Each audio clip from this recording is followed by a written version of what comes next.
Hello. In this video, I'm going to talk through how to make external API calls from Office Scripts. Office Scripts is a new feature in Excel for Web that allows end users to automate their tasks. And as part of this task, you may need to pull data from an external source or push data out. To do that, you need to understand a few aspects about making an external call from Office Scripts. I'm going to walk through some of the limitations and the steps required. To help with the demo, I'm using this document on the left hand side. You will find a link to this in the description. Do check that out for the source code that I'm using, plus additional instructions that I have. Now, before you begin, you need to know a few limitations of using external calls from Office Scripts. One is that the infrastructure doesn't really support sign-in capability, so that means you cannot make a user provide their name and password and sign into a service. So there is really no infrastructure for also managing your credentials or keys required for the service call. So all that has to be managed within the script or within the workbook. And also any script that that makes external API call doesn't really work within Power Automation. So if you have such scenarios, you will have to manage that all within Power Automation. And thirdly, the scripting that uses an external API call requires asynchronous calls. So it makes your script slightly complicated. It's not a big deal, but you just need to be familiar with some of the concepts that I've listed here in the prior knowledge resources section. So do check that out if you're not familiar with making external call, or if you're not used the REST API, or if you're not used async await or fetch API calls. And then lastly, do check with your local administrator, check your policy guidelines to ensure that you can pull data from an external source so that you're not breaking any rules that your admin may have set up. All right, so with that prior knowledge, I'm going to walk through a simple scenario that I have in mind. It's a very simple scenario, but it kind of, I think, will get you enough to get started. So the scenario I have in mind is to populate the spreadsheet that I have here with some external source. And the source that I'm looking for is my GitHub repository. GitHub offers a way to create repositories and manage all the source code or documents that I have. And as part of that, I'm looking to extract all the names of the repositories along with the license information attached to each. Now, I was looking around, I was able to find the exact API that I'm looking for. It's in the GitHub reference documentation. It's called list repositories for a user, and it is a get API, which means I'm just getting the information. And this is the path to the API. And there is only one piece of information that needs to be substituted, which is the username. So I'm going to use my username, but you can use your own username in the source code to fetch the data. And if I go further down, I can actually see when I make an API call the kind of data that I'm going to get. Another way to see is to actually just type this in any HTTP interface, such as your browser. For get API calls, typically this works. So the API endpoint is the api.github.com, and this is the resource path: users, my username, and repos. And when I pull this data, I can see that it's sending a collection, which is an array of repositories. Each instance of the array is a single repository. So I can already see that it has name and then full information, ID. So those are all good. I'm also looking for license, so I'm just going to type in license here. I'll see that I have a license, but in some cases it's not. So not all repositories have license. So if I go further down to see what it looks like when there is a license information, I can see that it's an object which has few other keys embedded. So that's good. So I want to maybe pull in the license key and the URL. So just for going further down, this is a good example. of the name and then the URL. So I think I have enough information to get started. So I'm going to go to Office Scripts, start a new script. The first thing I'm going to look for is to pull that information down. So once I have the information, I can process and update the spreadsheet. To do that, I'm going to use an API called Fetch, and Fetch is native to TypeScript and browsers support it. And what it offers is a way to pull information from an API endpoint. So this is the endpoint. You can also get that from the reference documentation. And because this is a GET API call, it's a much simpler API to invoke, because I don't need to send any data to the server, like the data that might be required to create a resource externally. So since I'm pulling, it's much easier. Now Fetch, when I hover over, it's telling me that it's returning a promise. So all that means is that you don't get the data instantly in a synchronous fashion. It's an asynchronous communication, which means that I have to wait for the information to come through. Again, if you have not used asynchronous API calls in JavaScript or TypeScript, do check out the links. When I wait for an API call to complete before going down further, what it means is that, let's say I have a instruction, some code here. This code will not execute until this line completes. The control goes back up to the whoever called the main function, and it waits for this API call to finish before going down further. So that's exactly the pattern I want to use. But if I use await, I have to mark the API, the function that I'm using await, as an async. So this tells TypeScript that, hey, I'm making an asynchronous call and I'm using an await keyword.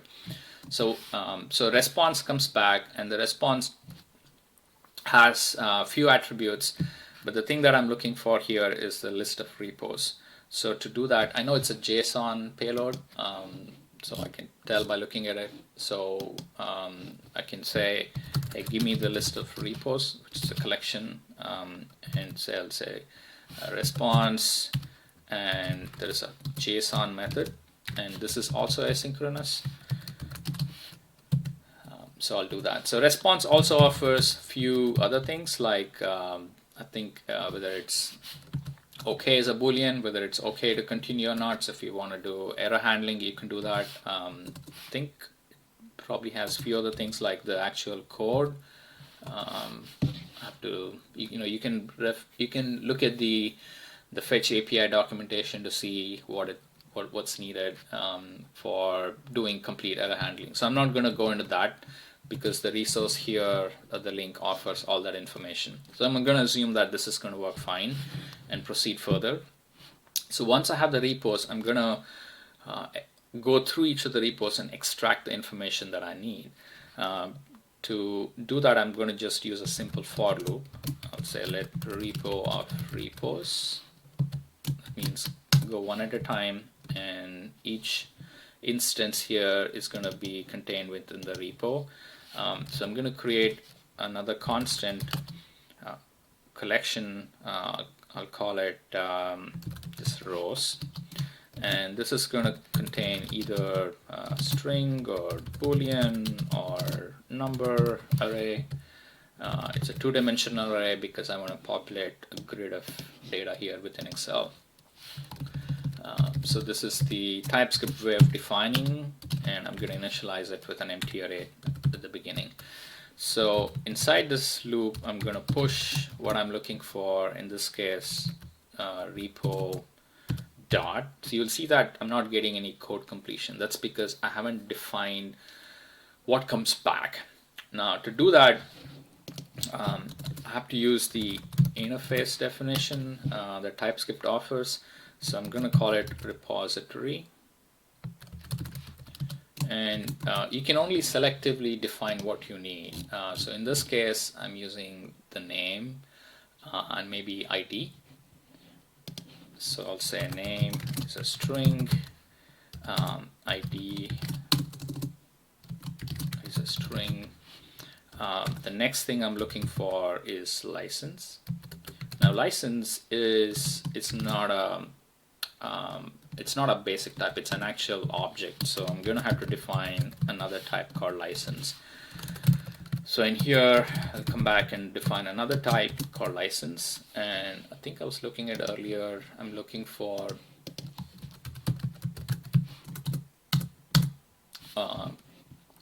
the name and then the URL. So I'll look for name, string, and URL is a string, right? And I noticed that not all repositories have license, so I'm going to say this is an optional property, so that way my interface doesn't expect that license be present at all times. Now this is another thing to note, which is if you're not sure that any property is going to come through, you can mark that as an optional property, but in my case I know that name and ID are always going to be present, and if there is license information, the name and URL are going to be present, so that just requires a little bit more subject matter knowledge of what information is present and not present to know that how to qualify this correctly. And the API reference documentation should tell you about all the properties that comes through and what's required and what's not required to be present. So yeah, do check out the whatever API that you're going after, the reference documentation to know how to define your interface. I don't have to define all the properties. Obviously this individual instance of a repo is pretty large. I'm not interested in any of it. So in my interface, I don't need to define all of it. I'm only defining information that I'm going after. Once I define it, I can say that, hey, this repos that I'm getting is actually an array of repository, right? So now this tells TypeScript that the repos is a collection of repositories. So when I come back to within the loop, when I do dot, I'll get the code completion. So that's pretty cool. So what I want to do is push an array each time for each of the repos. I'm going to do repo ID, repo name, and repo license dot name, and I'm going to also pull repo license dot URL. Right. So there is one issue with this, in that license may or may not be present for a given repo, and I can kind of do checks beforehand here and only initialize it with something else. But a quick, easy way to do this would be to just add a question mark here, and at the time of running this code, what will happen is if there is no license information, it won't go any further and try to access name or URL properties. It'll stop there and you'll just basically get blanks. So that's okay. So once I have this, the rows array will contain a single row for each of the repositories with these attributes, with these properties. Now once I do that, I want to now update the worksheet. So I'll get a reference to the sheet. I'll just use the active worksheet for now. You can also get any worksheet using its name. And then now, so let's say I want to figure out the range in which I want to update. To do that, it requires few API calls. So I'll get the sheet. I'll define the starting point. So let's say it's A2.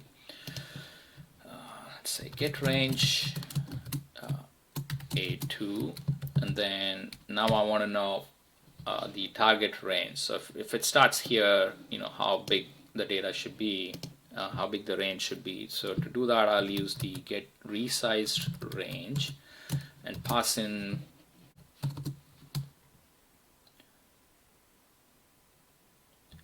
I need to tell the resize range how many rows to expand by and how many columns to expand by.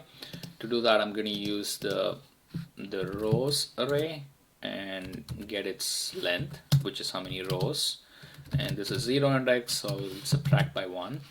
And rows, I'll pick any row, and how many columns there are, subtract by 1. So this will tell me how many rows to expand by and how many columns to expand by.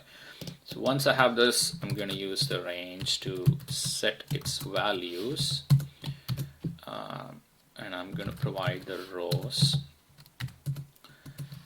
and that's pretty much it. So you'll notice that I'm not doing any error handling here. You may wish to add all that as part of your script. The first place would be to make sure the response is okay before proceeding, and also making sure that you have some data before updating.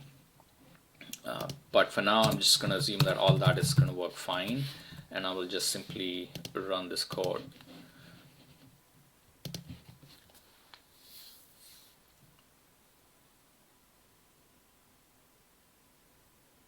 Alright, so this is the data that I was looking for. So let's see how it's come across.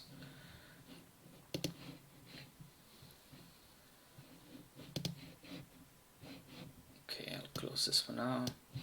Alright, so it looks like I have the ID, name of the repos, and anytime there is license information, it has the license name and then the URL that I'm looking for. Alright, so it also starting from A2, it goes all the way down and fetches all the repositories that I have.